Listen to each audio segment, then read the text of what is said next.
bien, notre chant est un petit peu de circonstance, puisque ce matin, on va présenter le deuxième sola. Le dimanche dernier, nous avions regardé l'écriture seule, vous vous rappelez? Et celui qu'on va regarder ce matin, c'est celui qu'on appelle en latin solus Christus, c'est-à-dire le Christ seul. Puis le chant qu'on vient de chanter illustre bien ça. Hein. De ressembler Jésus, c'est lui qui aimerait avoir la première place dans nos vies. Et il est vrai qu'au temps de la Réforme, il y a eu beaucoup de... comment dirais-je? Il y a eu des abus, et les réformateurs ont lutté contre ces abus. Et un des abus, c'était la place du Christ. Le Christ n'avait pas toute la place qu'il méritait, et c'est la raison pour laquelle les réformateurs ont mis l'accent sur le rôle de Christ. Et je me suis posé la question, je me suis dit, quel texte regarder en rapport avec ce thème aujourd'hui? Beaucoup de textes parlent de la prééminence de Jésus-Christ. La Bible nous dit que Jésus-Christ, c'est le prophète, c'est le prêtre par excellence, c'est le roi par excellence. En fait, si on regarde l'Épître aux Hébreux nous présente le rôle central du Christ, qui est le prêtre par excellence et le médiateur entre Dieu et nous. Et des textes nous disent qu'il y a un seul médiateur entre Dieu et les hommes, n'est-ce pas? C'est le Christ. Dans l'évangile de Jean aussi, on nous dit « Nul ne vient au Père que par moi, hein. Je suis le chemin, la vérité et la vie ». Il y a beaucoup de textes qui nous présentent la prééminence de Christ. Et finalement, je me suis arrêté sur un texte qui se trouve entre la Genèse et l'Apocalypse, si vous pouvez le deviner, non? Dans le Nouveau Testament, l'Épître de Pierre, la deuxième Épître de Pierre. Alors, je vous invite à tourner dans la deuxième Épître de Pierre. Deuxième Épître de Pierre. Et on va le lire progressivement, le passage, non pas d'un seul coup, mais progressivement. Deuxième Épître de Pierre, au chapitre 1er.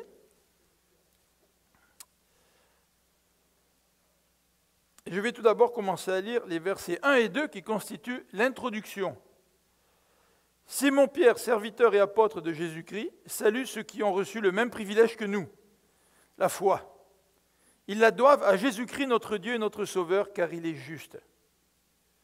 Des versions nous disent, ils la doivent par la justice de Dieu et de Jésus-Christ. Que la grâce et la paix vous soient données en abondance par la connaissance de Dieu et de Jésus, notre Seigneur. Alors tout de suite, quand on regarde le début de cette épître, en tout cas l'épître de Pierre, on voit qu'il est question de Jésus, de Jésus-Christ qui est le Sauveur, qui est le Seigneur. Et le premier élément que Pierre nous présente dans son épître, c'est qu'il est lui-même le serviteur et l'apôtre de Jésus-Christ. Vous le voyez au verset 1er, Simon-Pierre, serviteur et apôtre de Jésus-Christ. Vous vous rappelez que le mot serviteur peut être très bien traduit par esclave aussi. Donc Pierre se positionne d'emblée comme étant l'esclave de Jésus. Donc ça veut dire que tu appartiens à Jésus. Ça veut dire que quand tu es son disciple, tu l'as choisi comme maître. Et tu n'es pas simplement son serviteur, mais tu es le serviteur dans le contexte duquel ton rôle de serviteur marque ton appartenance à Jésus. On peut être serviteur et puis gagner de l'argent en étant serviteur. Mais si on est tanné, on quitte. Puis on s'en va servir quelqu'un d'autre, avoir un autre travail ailleurs. Mais dans le cas de Pierre, serviteur, ça veut dire vraiment qu'il appartient à Dieu et qu'il est l'esclave de Jésus-Christ. Et le texte continue aussi, et qu'il est apôtre de Jésus-Christ. Ça, c'est intéressant. Hein? Vous savez, il est envoyé par le Seigneur Jésus-Christ. Souvent, nous avons peur des hommes et nous essayons de plaire aux hommes. Mais l'apôtre Pierre, comme l'apôtre Paul, était conscient qu'ils étaient envoyés par Jésus-Christ. Et c'est à lui qu'ils sont imputables en premier. Ensuite, dans ce verset, il est question de la foi. Donc, si nous continuons la deuxième partie du verset, ils ont reçu, donc les destinataires de l'épître, ils ont reçu le même privilège que nous, dit Pierre. Et quel est le privilège? C'est la foi. La foi, c'est un privilège. Il y a des gens qui disent, moi, je n'ai pas la foi. Ah, je t'envie, toi qui as la foi. Mais ici, Pierre nous présente la foi comme étant un privilège. Et il nous dit que cette foi, elle est reçue. Vous vous rappelez ce que dit Jean? À tous ceux qui l'ont reçu, elle a donné le pouvoir de devenir enfant de Dieu. Il parle du Christ dans le premier chapitre de Jean. Donc la foi, elle se donne par Dieu, bien sûr, mais elle se reçoit aussi. Donc ce privilège, Pierre l'a reçu comme don, il l'a accepté comme don, ainsi que ses destinataires. Donc cette foi, elle est centrée sur la justice de Jésus-Christ et la justice de Dieu. Donc encore une fois, on voit que le centre de notre foi, c'est la personne de Dieu, notamment la personne de Jésus-Christ. Et dans le verset 2, l'apôtre Pierre nous parle encore de Jésus-Christ en rapport avec la grâce et la paix. Regardez au verset 2, que la grâce et la paix vous soient données en abondance par la connaissance de Dieu et de Jésus, notre Seigneur. Ça, c'est une belle salutation, que la grâce et la paix. La grâce de Dieu, c'est vraiment un cadeau inestimable. Dieu qui te fait grâce. Je ne sais pas si vous vous rendez compte là, mais Dieu nous fait grâce. Dieu nous pardonne. Dieu nous ouvre les portes du lieu très saint, c'est-à-dire il nous donne l'accès à sa présence. C'est le Dieu créateur, ça. C'est le Dieu éternel, ça. C'est le Dieu tout-puissant, c'est le Dieu qui nous dépasse. C'est le Dieu créateur qui nous donne accès à lui par sa grâce. Et sa grâce est tellement immense qu'on ne pourrait pas la définir ce matin. On n'aurait pas assez de temps. Mais le texte nous dit que la grâce est la paix, parce qu'avec la grâce de Dieu vient la paix, et la paix de Dieu, c'est aussi une grâce. Eh bien, que cette grâce et cette paix vous soient données en abondance, dit Simon-Pierre, par la connaissance de Dieu et de Jésus, notre Seigneur. C'est intéressant que la grâce et la paix, ce sont deux éléments que Dieu veut nous donner en abondance. Alors, je ne sais pas si nous sommes plongés dans la grâce de Dieu, dans notre quotidien. Je ne sais pas si nous vivons la grâce de Dieu pleinement, mais toujours est-il, Simon-Pierre ici nous dit, cette grâce-là, j'aimerais qu'elle soit pour vous en abondance. Hein, ça fait écho un petit peu aux paroles de Jésus qui nous parle de la vie en abondance. Je suis venu pour mes brebis, pour qu'elles aient la vie en abondance. Donc on n'est pas là en tant que chrétien pour avoir une petite vie, avec quelques petites bénédictions à droite et à gauche, toucher un petit peu de la grâce de Dieu, un petit peu de la paix de Dieu. Mais non, nous sommes appelés à vivre la grâce et la paix de Dieu en abondance. Et le texte précise que cette grâce et cette paix, nous pouvons les expérimenter par la connaissance de Dieu. Alors moi, quand je dis ça, je me dis, est-ce que je connais assez Dieu? On peut étudier pendant des années, et on peut étudier au sujet de Dieu, mais est-ce qu'on connaît assez Dieu? Et peut-être qu'il y a un test qu'on pourrait essayer d'adopter ce matin, c'est le suivant. Dans ma vie, est-ce que la grâce de Dieu se manifeste en abondance? Et est-ce que je goûte vraiment à la paix de Dieu en abondance? Peut-être que si je réponds non, c'est peut-être parce que j'ai besoin de connaître davantage Dieu. C'est peut-être parce que j'ai besoin de connaître davantage Jésus-Christ dans ma vie de tous les jours. Vous savez, la Bible fait des promesses. Alors je peux lire les promesses et soit être excité en me disant, ça c'est à ma portée. Et puis là, j'essaie de voir comment je peux goûter à ces promesses-là, même si j'ai des difficultés aujourd'hui. Ou la deuxième réaction, c'est de lire les promesses de Dieu, puis dire, de toute façon, moi je ne les vis pas, donc ça ne marche pas. Mais là, il y a une différence entre ceux qui ont la foi et ceux qui n'ont pas la foi. Ceux qui reçoivent les promesses de Dieu par la foi et qui désirent se les approprier et qui vont faire ce qu'il faut pour s'approprier les promesses de Dieu. Et ceux de notre côté qui lisent au sujet des promesses de Dieu, mais qui ne peuvent ou qui ne se les approprient pas.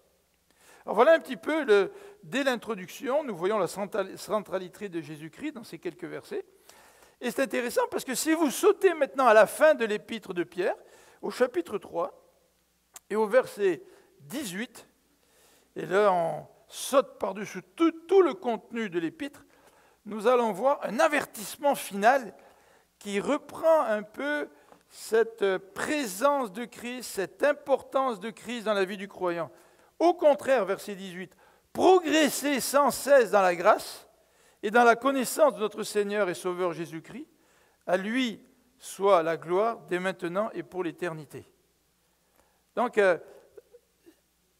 voyez, le début de l'épître met l'accent sur le Christ, la grâce du Christ, la paix de Christ, dans la connaissance de Christ. Et l'apôtre Pierre termine son épître en nous encourageant à progresser sans cesse dans la grâce et la connaissance de notre Seigneur Jésus. Mais si on remonte un petit peu au verset 17, regardez dans quel contexte l'apôtre Pierre fait cette exhortation. « Quant à vous, mes chers amis, vous voilà prévenus. Prenez garde de ne pas vous laisser entraîner par l'égarement de ces hommes vivant sans respect pour Dieu et de perdre ainsi la position solide que vous occupez. » Pierre est en train de dire, faites attention à votre vie spirituelle. Vous pouvez être influencé, vous pouvez vous égarer et perdre la position que vous occupez. Donc l'apôtre Pierre est en train de lancer un avertissement en rapport avec la centralité de Christ, avec l'importance, au verset 18, de progresser sans cesse, donc de grandir sans cesse. Et c'est la raison pour laquelle j'ai décidé ce matin de mettre l'accent sur ce thème Solus Christus, c'est-à-dire Christ seul, en particulier sur l'élément de la croissance en Jésus-Christ.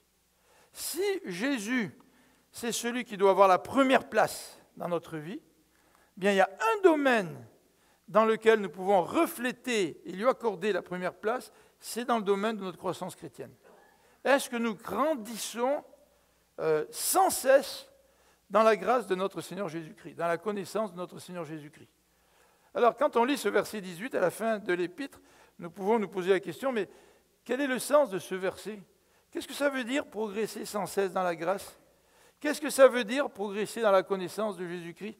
Est-ce qu'il faut que j'apprenne tout le Nouveau Testament par cœur? Après ça, je vais vraiment connaître Jésus-Christ. Qu'est-ce que ça veut dire? Comment être sûr que nous grandissons? Je ne sais pas si vous avez été petit. Moi, je pense que oui. Mais vous avez peut-être oublié. Moi, quand j'étais petit, je me rappelle, j'étais assis sur des chaises et puis mes pieds ne touchaient pas par terre. Tu sais, vous savez, quand on bat des pieds là, dans le vide, puis dans ma tête, je me disais, quand je vais être grand, mes pieds vont toucher par terre. Tu sais, puis j'avais envie de grandir. Mais malheureusement, à part l'adolescence où on peut grandir de plusieurs centimètres par année, habituellement, la croissance, elle est relativement imperceptible. Tu sais? Et on peut se poser la question, comment être sûr que nous grandissons? Alors, si votre enfant vous pose la question, vous allez dire, ben, écoute, oui, tu grandis, regarde, tu manges, tu as faim, c'est parce que ton corps grandit, puis il a besoin d'énergie. Tu sais. J'ai essayé de lui dire, oui, tu grandis, n'aie pas peur, là, un jour, tu vas devenir grand, tu vas même peut-être me dépasser. Mais dans la vie spirituelle, comment être sûr que nous grandissons? Et troisième question à se poser, c'est pourquoi Pierre accorde-t-il de l'importance à ce thème, la grandir en Jésus-Christ? Et c'est ce que nous allons essayer de répondre en regardant ce texte de 2 Pierre, chapitre 1, à partir du verset 3 à 11. Donc 2 Pierre, chapitre 1, on revient au début de l'épître, du verset 3 à 11. Alors nous allons regarder donc ce thème de la croissance en Jésus-Christ. Dans la vie chrétienne, j'ai l'impression que soit on grandit, ou soit on rapetit. C'est-à-dire soit on grandit dans le Seigneur, ou soit on grandit dans autre chose. C'est parce qu'il n'y a pas une troisième voie. La Bible nous dit qu'il y a 2 catégories de personnes dans le monde. Il y a ceux qui connaissent le Seigneur, il y a ceux qui ne connaissent pas. Il y a ceux qui marchent avec le Seigneur, puis ceux qui ne marchent pas avec le Seigneur. Et en tant que chrétiens, si nous ne grandissons pas dans le Seigneur, c'est qu'il y a autre chose qui prend la place du Seigneur. Ce n'est pas le Christ seul qui est le centre de notre vie. D'où l'importance de ce thème ce matin. Et l'apôtre Pierre va nous présenter des outils de croissance. Vous savez, quand on est dans la construction, on a notre boîte à outils. Et parfois, les boîtes à outils peuvent être vraiment lourdes. Et même les garagistes, ils ont des boîtes à outils. Et heureusement, certains ont des boîtes à outils sur roulettes. Parce que s'il fallait transporter tout ça, ça nous provoquerait certainement des maux de dos. Mais l'apôtre Pierre nous parle des outils de croissance. Et l'apôtre Pierre, à la lecture de ce passage, nous invite à utiliser ces outils de croissance. Et ça va nous aider à savoir comment grandir et comment être sûr de grandir. Parce que si tu manipules ces outils et que tu utilises ces outils, forcément, tu es en train de grandir. Et l'apôtre Pierre va aussi, et c'est ce que nous allons regarder, nous parler des caractéristiques de cette croissance. Et dans cette partie-là, on regardera ensemble pourquoi Pierre accorde de l'importance au thème de la croissance. Et j'espère que tout cela va nous stimuler à donner au Christ la place qui lui est due. Nous pouvons faire partie d'églises évangéliques issues de la Réforme. Nous pouvons marquer dans des confessions de foi que nous croyons en Christ seul. Mais qu'en est-il de la place du Christ dans notre vie? Voilà l'interpellation de Pierre dans son épître, en particulier dans ces quelques premiers versets. Alors je vous invite à lire avec moi à partir du verset 5. Par sa puissance, en effet, Dieu nous a donné tout ce qu'il faut pour vivre dans la piété, en nous faisant connaître celui qui nous a appelés par la manifestation de sa propre gloire et l'intervention de sa force. Ainsi, nous bénéficions des dons infiniment précieux que Dieu nous avait promis. Il a voulu par ces dons vous rendre conforme au caractère de Dieu, vous qui avez fui la corruption que les mauvais désirs font régner dans ce monde. Alors ça, c'est une petite introduction à notre passage ce matin, mais j'aimerais prier avant de dire juste quelques mots sur ces deux versets. Prions ensemble.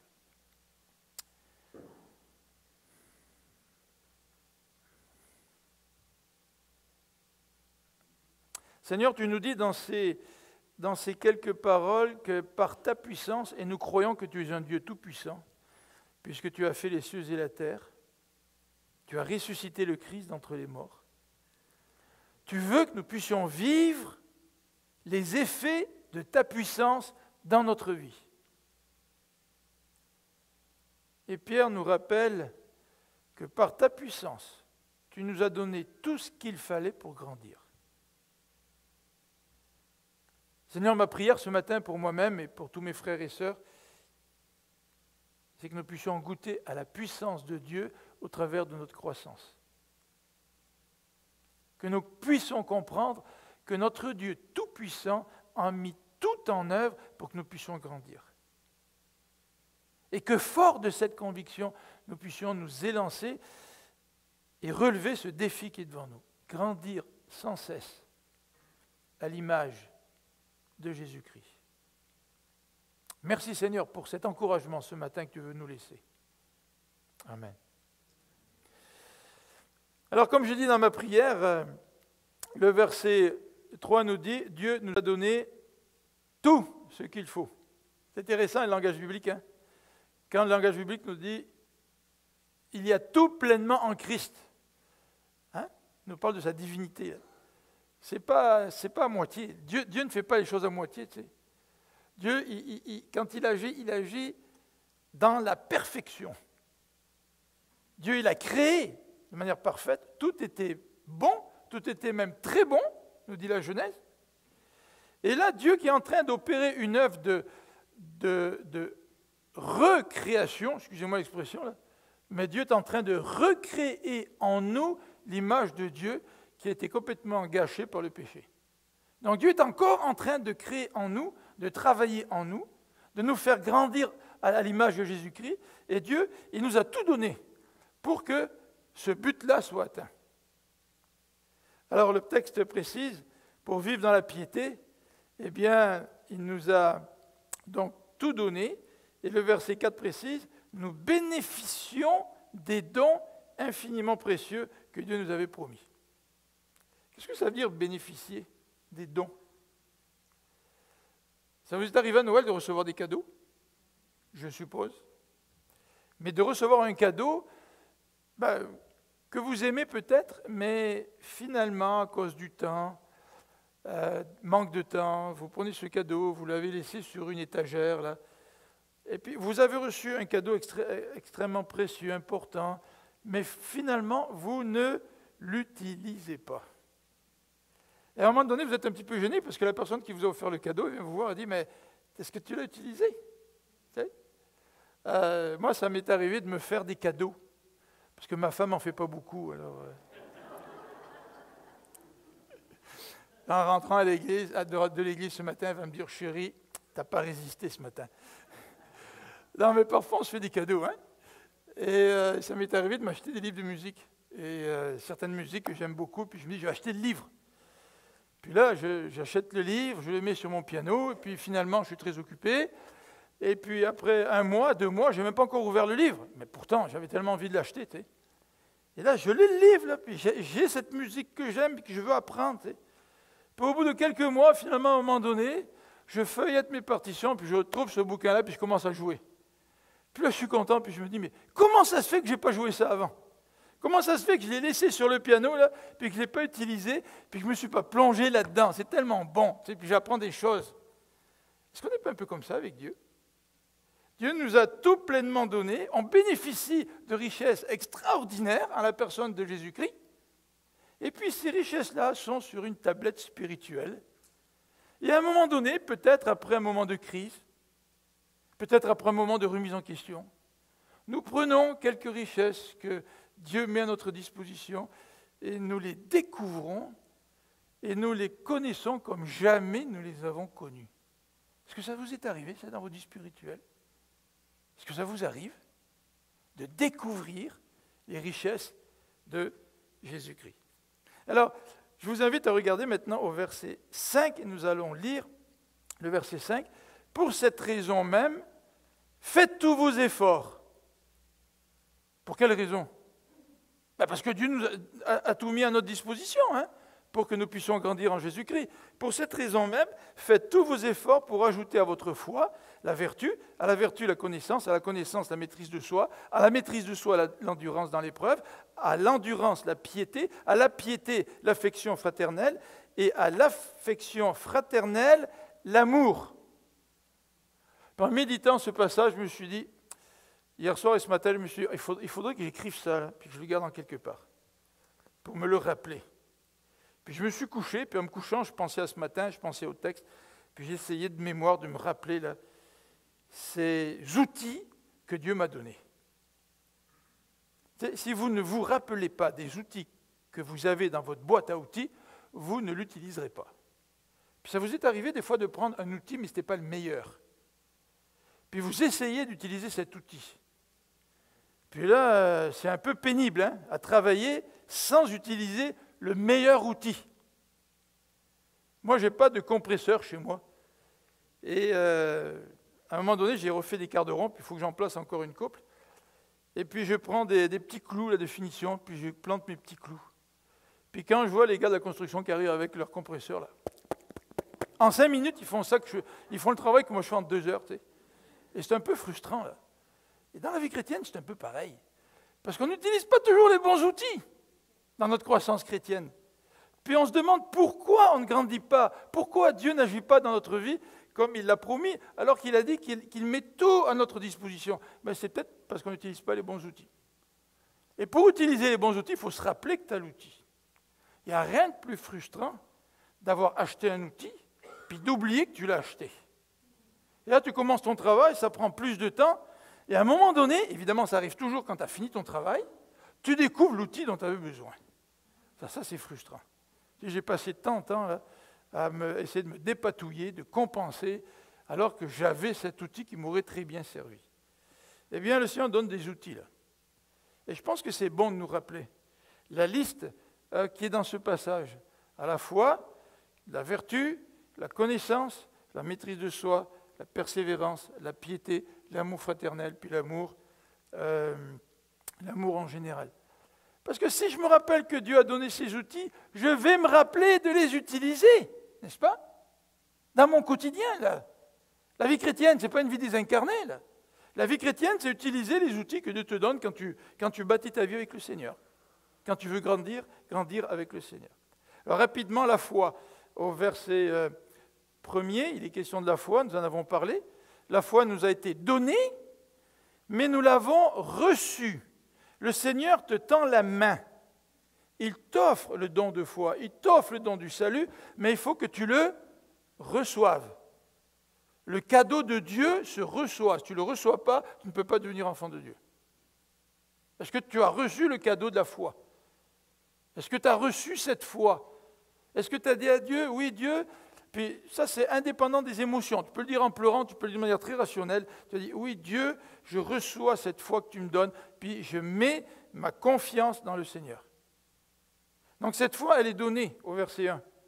Cette foi, elle est aussi reçue au verset 1. Elle est reçue, UE, à l'écran. Hein. Vous avez vu, c'est un E qui est écrit. Vous l'avez vu? Ok, c'est un E qui est écrit. Okay. Troisième élément, elle est le fondement, cette foi.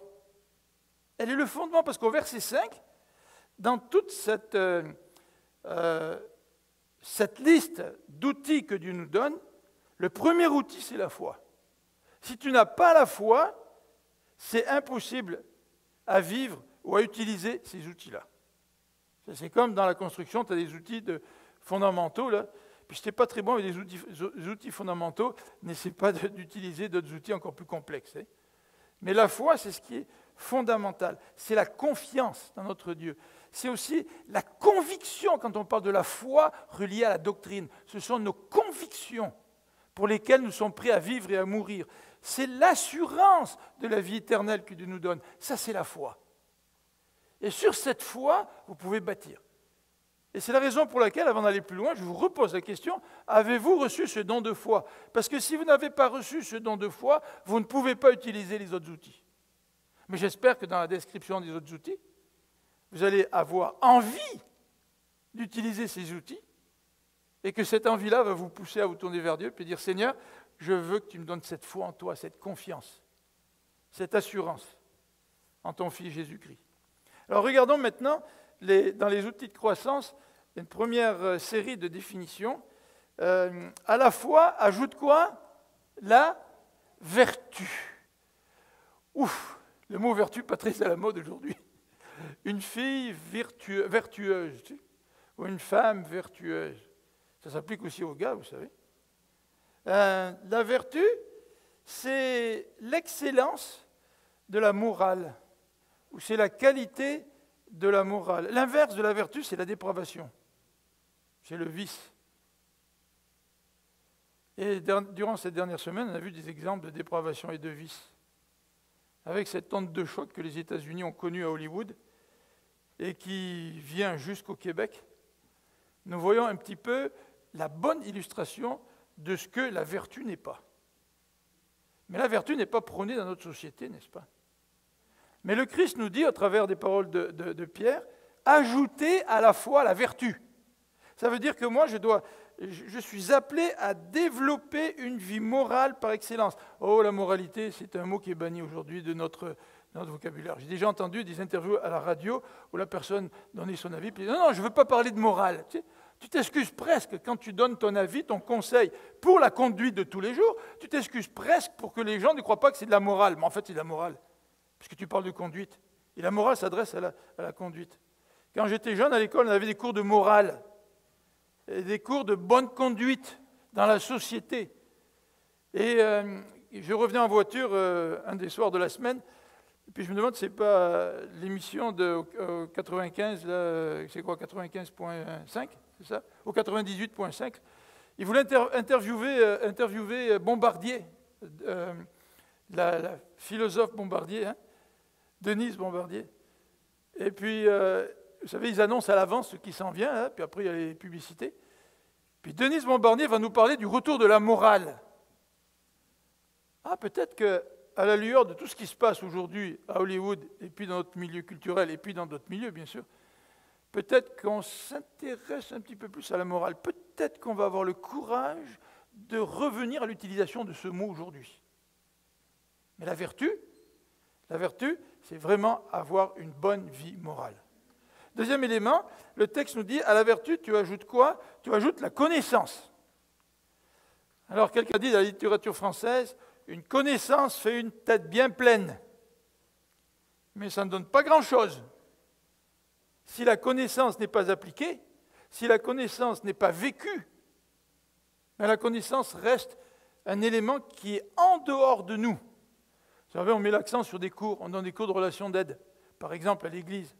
Et le cours qu'on donne actuellement demande aux étudiants de mettre en pratique dans leur vie l'approche qu'ils vont utiliser pour aider les autres. Ça veut dire que ça, c'est une connaissance pratique. Il y a des gens qui veulent aider les autres, qui sont dans le domaine de la relation d'aide, et qui ne sont pas capables de mener une vie équilibrée. Et qui ont une vie qui est marquée par l'échec. Et ils veulent conseiller les autres. Ici, le texte nous parle de connaissance. Et dans l'Ancien Testament, la connaissance, elle fait allusion pas seulement à la compréhension, mais aussi à la sagesse. C'est à une faculté d'analyse des choses, des événements, des situations qui vient de Dieu et qui reflète la sagesse. C'est ça la connaissance. Elle est étroitement reliée à la sagesse.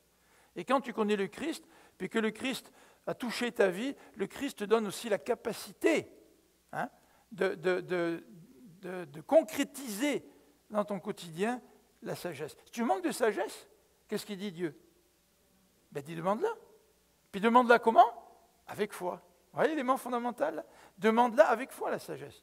Nous avons besoin de grandir en ajoutant à la foi la vertu, en ajoutant à la vertu la connaissance, et à la connaissance la maîtrise de soi. Ça, c'est intéressant, la maîtrise de soi. Dans un dictionnaire que j'ai consulté, le dictionnaire Fribert nous dit que la maîtrise de soi est souvent reliée à l'expression de la sexualité. En tout cas, dans notre société, c'est un domaine où il n'y a pas de maîtrise de soi, où il y a peu de maîtrise de soi, c'est le domaine de la sexualité. Et aujourd'hui, il faut être ouvert, il faut tout essayer, et il faut goûter à tout. Mais parler de la maîtrise de soi, ça, c'est absolument pas du tout à la mode. Mais sans parler seulement de la sexualité, mais la maîtrise de soi dans notre caractère, dans notre tempérament. Aujourd'hui, on dit oh, il faut être transparent, il faut être authentique. Mais parfois, sous le couvert de la transparence et de l'authenticité, ce que nous exprimons, c'est un manque de maîtrise de soi. Et le texte nous dit que si tu veux grandir dans le Seigneur, je dois apprendre la maîtrise de soi. Et ça ne se fait pas un seul jour, ça. Comme on va le voir dans quelques instants. Alors, deuxième série de définitions, nous le retrouvons dans la deuxième partie du passage. L'apôtre Pierre nous dit, ajoute à la foi la vertu, à la vertu la connaissance, à la connaissance la maîtrise de soi, et à la maîtrise de soi, la persévérance. Être persévérant, ça c'est dur. Hein. La persévérance, ça c'est dur. J'avais un professeur de piano qui était russe, qui avait étudié à Moscou. Et il me disait qu'à Moscou, quand il jouait, puis qu'il rencontrait un passage difficile, ils avaient une boîte d'allumettes pleine, puis une boîte d'allumettes vide. Il jouait le passage difficile, il prenait l'allumette, il mettait dans la boîte vide. Il rejouait le passage difficile, il mettait une deuxième allumette dans la boîte vide. Il rejouait le passage difficile, 3 allumettes, 4 allumettes, 5 allumettes. J'espère qu'il n'avait pas une boîte de 100 allumettes. Mais vous savez ce que c'est que la persévérance? C'est quand tu continues, tu persévères, quand c'est dur. Quand ce n'est pas dur, ce n'est pas de la persévérance. Moi, quand j'ai envie de me défouler, puis que je sors de chez moi, j'enfourche mon vélo, là, je n'ai pas besoin de persévérer. Tu sais. Mais quand je sais que je dois sortir, parce que j'ai pris la décision de sortir, je veux me tenir en forme, etc., puis que je n'ai pas envie. Je n'ai pas envie, soit parce que je suis fatigué, ou je n'ai pas envie, ça peut être une fatigue physique, mais ça peut être aussi une fatigue morale. Mais je me dis, non, il faut que tu persévères. Puis vous savez, je prends mon vélo, puis là, je me dis, j'ai 20 km à faire. Puis là, je regarde mon speedomètre, puis je me dis, je ne suis même pas rendu au premier kilomètre. Puis je n'ai même pas envie de continuer. Puis à un moment donné, de 1 km, tu passes à 2, puis à 5, puis après tu dis, j'en ai fait un tiers. Puis après, tu dépasses la moitié, tu dis, il me reste un peu moins de la moitié. Tu sais. Donc la persévérance, c'est de continuer quand tu n'as plus envie de continuer. C'est ça la persévérance. Et l'apôtre Pierre précise, la persévérance ou la patience ou l'endurance dans l'épreuve. Tu persévères quand ça fait mal. Le sportif, il persévère quand ça fait mal. Moi, j'ai un ami qui est un joueur de bass, de la basse, et il me dit que quand il jouait de la basse, il jouait tellement de la basse qu'à un moment donné, ses doigts saignaient. Tellement il jouait de la basse. Tu sais. Parce que tu dois développer la dureté de tes doigts. Puis la basse a des cordes extrêmement, quand même, dures, épaisses. Ses doigts saignaient. Tu penses que tu as envie de continuer quand tes doigts saignent? Ou quand tu fais le marathon, là, puis que tu frappes le mur, et puis que tes muscles, tout ton corps souffre, et ton corps te dit d'arrêter. Et on dit que quand tu passes ce mur-là, tu es sûr que tu vas finir le marathon. Mais le test, c'est quand tu frappes le mur. Et dans notre vie chrétienne, nous sommes souvent testés. Dans notre croissance spirituelle, nous sommes testés. Est-ce que nous persévérons, même si nous n'en avons pas l'envie? Autre élément, c'est la piété. Ajoute à la persévérance la piété. Alors la piété, elle vient de la crainte de Dieu. Et la piété reflète le caractère de Dieu. Pour le résumer comme ça. Quelqu'un de pieux, en anglais c'est godly, vous avez le mot Dieu dans l'expression en anglais. Quelqu'un de pieux, c'est quelqu'un qui reflète les qualités de Dieu. Donc dans ma croissance spirituelle, Pierre m'interpelle ce matin en me disant, est-ce que Philippe, tu reflètes les qualités de Dieu dans ta vie? Mais pour le savoir, là, il faudrait que vous parliez à ma femme. Non, mais c'est vrai, tu sais. C'est ceux qui te connaissent le plus qui voient si tu reflètes vraiment Dieu dans tel ou tel domaine de ta vie. Alors, j'espère que ma femme voit certaines qualités de Dieu en moi, mais je suis sûr qu'elle en voit d'autres qui ne viennent pas de Dieu. Mais être pieux, c'est quelqu'un qui reflète les qualités de Dieu. Et Pierre nous encourage à rajouter ça à la foi, à la vertu, à la connaissance, à la maîtrise de soi, à la persévérance, à la piété. Et il termine en nous parlant de l'affection fraternelle. Et j'ai joint les deux derniers, puis l'amour plus large. Donc l'affection fraternelle, c'est l'amour des frères. Alors vous savez, quand on vient à l'église, on peut former une communauté très fraternelle. On se voit, on s'est salué tout à l'heure, puis vous étiez contents, puis il a fallu que Sam vienne faire un solo pour arrêter tout ça. J'étais tellement parti dans la bonne communion fraternelle. Mais est-ce que la communion fraternelle s'arrête là? Est-ce que la communion fraternelle, c'est le plaisir qu'on a à se voir le dimanche matin? Et c'est sûr qu'il y a des gens qui viennent à l'église qui nous disent, peut-être pas tout le monde, mais il y en a plusieurs qui nous l'ont dit, même certains d'entre vous, on s'est senti bien accueillis, vrai? Bon, ça fait partie de la fraternité, l'amour fraternel. Mais est-ce que l'amour fraternel s'arrête là? Est-ce que le lien de frères et sœurs s'arrête le dimanche matin? Ou est-ce que la manifestation de ce lien se vit dans d'autres contextes? Et ça, je me pose la question à moi, et je vous pose aussi la question, est-ce qu'en tant qu'Église, nous manifestons, comme Christ le voudrait, cet amour fraternel les uns envers les autres? Alors si vous êtes comme moi, vous allez probablement admettre que ce n'est pas le cas. Que vous n'exprimez pas, comme je n'exprime pas assez ce lien fraternel-là. Et peut-être même que vous soupirez dans votre cœur en disant, mais j'aimerais tellement me rapprocher davantage de mes frères et de mes sœurs. Alors le désir, c'est une chose. Mettre des pattes à nos désirs, c'est autre chose. Et parfois, le Seigneur veut que nous puissions persévérer, nous faire violence, pour pouvoir mettre en pratique l'amour fraternel. Et finalement, la dernière expression, c'est l'amour beaucoup plus large pour notre prochain. Ici, dans ma version, je crois qu'il est écrit l'affection fraternelle d'amour, ou il y en a qui disent que c'est peut-être des synonymes, mais ça se peut aussi que ce soit l'amour beaucoup plus large que simplement réservé aux frères et aux sœurs dans le Seigneur. Alors voilà les outils de croissance. Alors, vous êtes venus à l'église aujourd'hui, et le Seigneur vous distribue une boîte à outils. Il me donne une boîte à outils. Puis il me dit, Philippe, qu'est-ce que tu vas faire de cette boîte à outils durant toute cette semaine? Alors, avant que nous puissions répondre à cette question, regardons un peu le deuxième élément, les versets 8 à 11, les caractéristiques de cette croissance. Verset 8. « Car si vous possédez ces qualités, et si elles grandissent sans cesse en vous, elles vous rendront actifs et vous permettront de connaître toujours mieux notre Seigneur Jésus-Christ. Car celui à qui elles font défaut est comme un aveugle. Il ne voit pas clair. Il a oublié qu'il a été purifié de ses péchés d'autrefois. C'est pourquoi, frères et sœurs, puisque Dieu vous a appelés et choisis, faites d'autant plus d'efforts pour confirmer cet appel et ce choix. Car si vous agissez ainsi, vous ne tomberez jamais. Ainsi, vous seront grandes ouvertes les portes du royaume éternel de notre Seigneur et Sauveur Jésus-Christ. Ah, il y a des belles promesses dans ce passage. Les portes du royaume vous sont grandes ouvertes. Ça, c'est extraordinaire. Si vous étiez un réalisateur cinématographique, peut-être vous auriez une grande porte ouverte avec une grande lumière par en arrière. On sait que quand on passe ces portes, il y a quelque chose d'immense, il y a quelque chose d'insoupçonné. Il y a une grandeur qui nous est réservée, dont on n'arrive même pas à goûter un dixième de tout ça. Tu sais. Alors regardons un petit peu les caractéristiques de cette croissance. C'est d'abord un processus, au verset 5.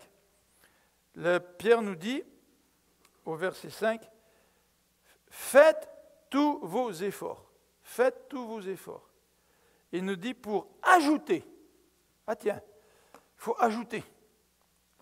Bon, on va être un petit peu réductif, là, mais Pierre est en train de faire des mathématiques. Là. Tu prends la foi, t'ajoutes, t'ajoutes, t'ajoutes, t'ajoutes. Il nous dit, donc, il faut que vous ajoutiez. C'est intéressant, parce qu'on dit qu'on a tout par grâce. Et les commentateurs parlent des outils de grâce. On en a là, hein, la foi, la piété, la connaissance, les vertus, etc., la persévérance, tout ça, ce sont des outils de grâce que Dieu nous donne. Mais même si on parle de grâce, Pierre n'hésite pas à dire « ajoutez ». J'ai besoin de me retrousser les manches pour ajouter à la foi que j'ai reçue toutes ces caractéristiques-là.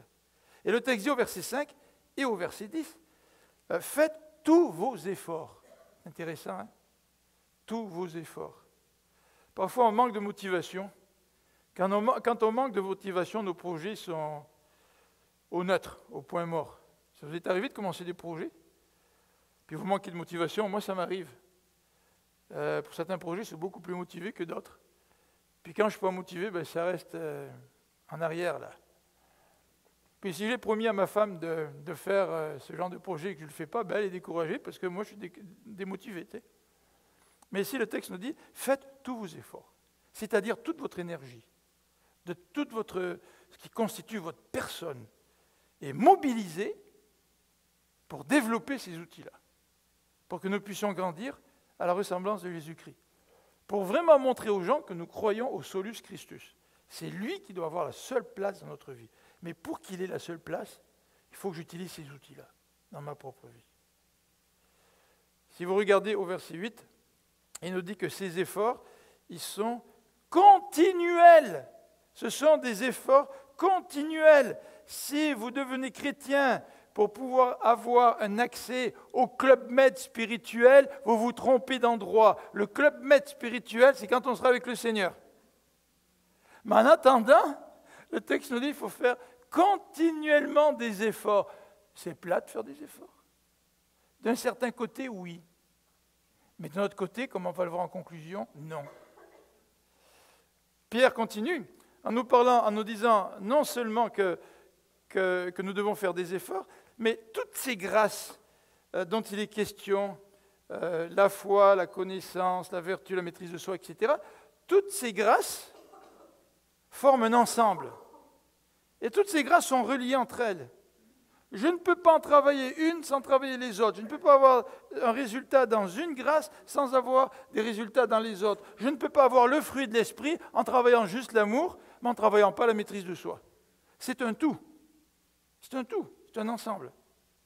Donc, je ne peux pas arriver en disant ah, écoute, moi, là, moi, je pense que je connais assez bien le Seigneur Jésus-Christ, mais la maîtrise de soi, la maîtrise de moi-même, de mes émotions, de mon corps, ça, ce n'est pas tellement important, tu sais. Non, si tu as un problème avec la maîtrise de soi, c'est que tu ne connais pas bien le Seigneur Jésus-Christ. Tout est relié ensemble. Deuxième élément que Pierre nous présente dans ce passage, il nous parle des fruits de cette croissance. Quand tu grandis, il y a des fruits. Tu sais? Quand tu es adolescent et puis que tu grandis, là, tu deviens plus solide, les gars deviennent plus forts. Moi, je me rappelle quand j'étais ado, puis que je grandissais, il y avait des amis de la famille qui me regardaient et qui disaient devant mes parents, tu sais, oh, regarde comme il devient un beau jeune homme fort. Moi, je n'aimais pas ça qu'on me dise ça devant moi. Là, tu sais. Mais il y avait des fruits de la croissance. Tu sais. Il y a des fruits de la croissance. Est-ce que nous reflétons des fruits de la croissance de Dieu dans notre vie? Tu sais, si donnez une feuille ce matin, là, puis je vous disais, marquez sur la feuille les fruits de croissance que vous voyez dans votre propre vie. Qu'est-ce que vous marqueriez?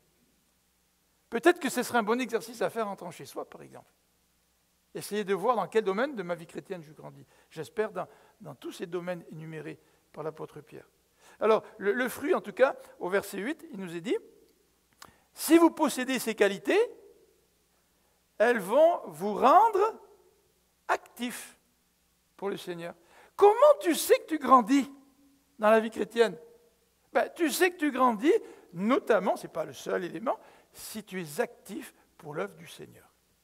Alors actif, ça ne veut pas dire que tu commences à te lancer dans des tas d'activités, puis tu n'en peux plus, tu t'écroules et puis tu deviens malade. Non, ce n'est pas ça.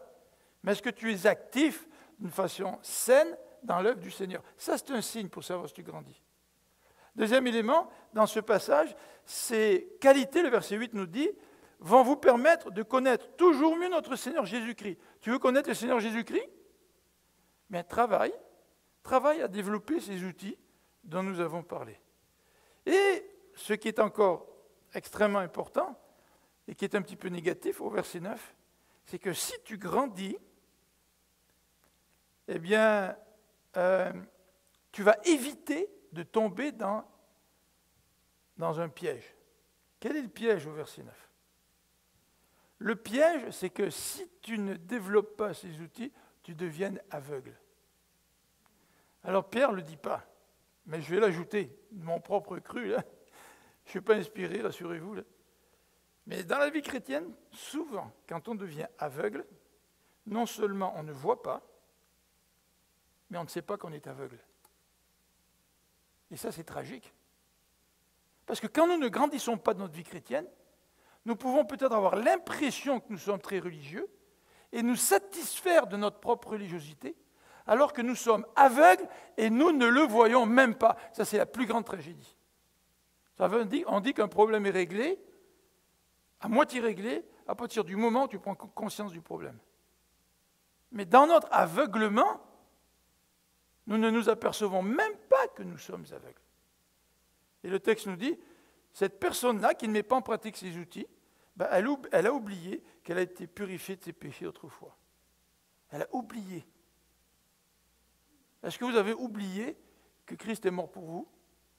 Est-ce que vous avez oublié qu'il a pardonné vos péchés? Est-ce que vous avez oublié dans le sens, pas simplement dans le sens intellectuel, et oui, je sais que Christ est mort pour moi, c'est facile à savoir, tu sais. Mais est-ce que tu le sais dans tes tripes? Est-ce que tu le sais à l'intérieur de toi? Est-ce que tu en es convaincu qu'il est mort pour toi? Tu sais, le pompier qui sauve quelqu'un de la tragédie, là, puis qui laisse sa vie. Vous parlez à la personne qui a été sauvée, eh bien, elle est tellement imprégnée par cet acte de bravoure qu'elle vous en parle avec émotion, qu'elle vous en parle en pleurant, qu'elle vous en parle avec reconnaissance. Elle le sait, elle n'a pas oublié. Et ça se voit qu'elle n'a pas oublié dans toute la manière dont elle en parle. Cela se pourrait-il qu'on sait que Christ est mort pour nous, mais qu'on a oublié? On sait qu'il a purifié nos péchés, mais qu'on a oublié. C'est une sorte de paradoxe. Mais est-ce que c'est notre cas? Si c'est le cas, nous avons besoin de remettre Christ au centre et de grandir en lui. Christ seul. Dernier élément, au verset 11, 10 et 11, c'est les raisons de la croissance. Pourquoi devrions-nous grandir? Pourquoi Dieu ne nous donne pas simplement un billet pour aller au ciel? Tu vis la vie que tu veux, comme tu veux, sans te préoccuper de mettre en pratique la parole de Dieu, puis quand tu arrives au ciel, tu sors de ta poche le billet. Le problème, c'est que quand tu vas arriver au ciel, tu seras tout nu, tu n'auras pas de poche pour mettre le billet dedans. On aimerait ça, hein? On aimerait ça, hein? Que la vie chrétienne soit comme ça, n'est-ce pas? Alors pourquoi Dieu nous incite-t-il à grandir en donnant à Christ la première place? Eh bien, premièrement, au verset 10, il est question de l'appel de Dieu. C'est pourquoi, frères et sœurs, puisque Dieu vous a appelés et choisis. On a parlé de ça dans Romains il y a quelques semaines. Là. Dieu, il nous appelle, et quand Dieu t'appelle, il t'appelle parce qu'il t'a choisi. Et s'il t'a choisi, tu vas répondre à l'appel. Donc ça veut dire que Pierre est en train de dire que cet appel de Dieu, qui est souverain, le salut, ce n'est pas mon œuvre à moi. Si je suis sauvé, ce n'est pas à cause de moi, c'est parce que Dieu m'a appelé. Cet appel de Dieu doit être confirmé. Et vous avez cette confirmation au verset 10, à la fin du verset 10. C'est pourquoi Dieu vous a appelé et choisi. À cause de cela, faites d'autant plus d'efforts pour confirmer cet appel. Il y a des gars qui sont appelés dans la Ligue nationale, ils sortent du junior. Puis on dit que ce sont des vedettes dans le junior. Ils sont peut-être les plus grands marqueurs du junior. Mais maintenant qu'on les a appelés dans la Ligue nationale, maintenant qu'on leur a donné un contrat, on s'attend à quoi? On s'attend à ce qu'ils confirment leur qualité sportive. On attend à ce qu'ils deviennent le meilleur joueur qu'ils étaient dans la Ligue junior. Et parce que Dieu vous a appelé, parce que Dieu vous a choisi, maintenant Dieu vous demande de confirmer ce choix. Et si ce choix n'est pas confirmé, peut-être que nous ne sommes pas encore chrétiens. Et le verset 11 nous dit ainsi, verset 10, la fin du verset 10, vous ne tomberez jamais, et ainsi vous seront grand ouvertes les portes du royaume éternel de notre Seigneur et Sauveur Jésus-Christ. Les portes grand ouvertes. Ça se pourrait-il que certains d'entre nous rentrent dans le ciel en passant par la porte du ciel qui serait juste entrebâillée, puis on se glisse un petit peu? Est-ce que ça se pourrait? Vous savez ce que dit Paul? Il dit que certaines personnes vont être sauvées comme au travers du feu. Et que le Seigneur va tester nos œuvres. Si nos œuvres, c'est du bois, du chaume, de la paille, tu mets le feu, il n'y a rien qui reste. Si nos œuvres sont des pierres précieuses, de l'or, de l'argent, tu mets le feu, ça reste. Et peut-être que certains d'entre nous vont être sauvés comme au travers du feu. Et ici, ce n'est pas étonnant que Pierre nous dit, si tu grandis dans le Seigneur, si tu utilises les outils de grâce dont on a parlé, les portes du ciel sont grandes ouvertes. Mais quelle sécurité pour nous de savoir que les portes du ciel sont grandes ouvertes. Quelle tragédie si à la fin de ta mort, tu te poses encore des questions pour savoir si Dieu va te laisser rentrer ou pas, alors que tu as fait profession de foi. Mais peut-être que tu n'as pas pris au sérieux la croissance chrétienne. Et le fait que tu n'aies pas pris au sérieux la croissance chrétienne te fait peut-être douter de ton propre salut. Vous savez, les doutes sur le salut, ce ne sont pas tous des doutes en rapport avec est-ce que j'ai été sauvé ou pas. Parfois, les doutes dans notre salut, c'est parce que nous ne menons pas la vie chrétienne comme Dieu nous appelle à l'amener. Nous ne confirmons pas la vie chrétienne. Or, si nous ne confirmons pas, nous doutons. Comme le champion joueur de hockey qui sort du junior et qui arrive en Ligue nationale et puis qui ne confirme pas, qu'est-ce qui va arriver? Il va douter. Il va douter de ses capacités. Et le but du coach, c'est d'arriver et de redonner confiance à ce joueur-là. Et Pierre, c'est comme un coach ce matin. Il veut nous redonner confiance à la grandeur de notre salut, au fait que les portes du ciel vont être grandes ouvertes pour tous ceux qui utilisent les outils de grâce que Dieu met à notre disposition. Conclusion, j'aimerais conclure avec un petit point qui est extrêmement important, puis on terminera par quelques mots de prière. Donc, si vous voulez prier en rapport avec ce qu'on a dit ce matin, bien sentez-vous libre. En conclusion, j'aimerais dire ceci. Ce qu'on dit ce matin, ce n'est pas du légalisme. Ce serait facile de mettre des lois. Dire, je dois me maîtriser, je dois avoir un tel ou tel comportement. Ce n'est pas du légalisme. Vous vous rappelez ce qu'a dit Joseph tout à l'heure? Il a dit que Dieu veut que nous soyons parfaits comme lui est parfait. C'est quoi ça, être parfait comme Dieu est parfait? Eh bien, premièrement, on doit dire que ce n'est pas la marche par les œuvres. Si ce matin, vous vous dites, Philippe m'a parlé de tel et tel outil là, dans ma vie chrétienne, je prends ça en liste et puis je vais y arriver. Ça, c'est du légalisme. Ça, c'est votre travail par les œuvres. Mais ce que le Nouveau Testament nous dit, c'est que la vie chrétienne, c'est une nouvelle nature. Donc ça veut dire quoi une nouvelle nature? C'est que parce que j'ai un changement de nature à l'intérieur de moi, Dieu m'appelle maintenant à laisser cette nouvelle nature s'extérioriser. La vie chrétienne, ce n'est pas vouloir produire des oranges alors que tu es un pommier. Ah tiens, tu vas faire plein d'efforts. Tu vas faire plein d'efforts pour essayer de produire des oranges. Vas-tu y arriver? Absolument pas. Et pour produire des oranges, Il faut que l'arbre puisse changer de nature et qu'il devienne un oranger. Puis à un moment donné, il va produire des oranges. En quelque sorte, ce que nous dit le Nouveau Testament et l'encouragement de Pierre, c'est ceci. Ta nouvelle nature, elle se trouve en Jésus-Christ. Donne à Jésus-Christ la première place dans ta vie et par sa grâce, tu vas pouvoir développer les outils qu'il t'a donnés par sa toute-puissance. Quand un papillon devient une chenille, plutôt c'est l'inverse.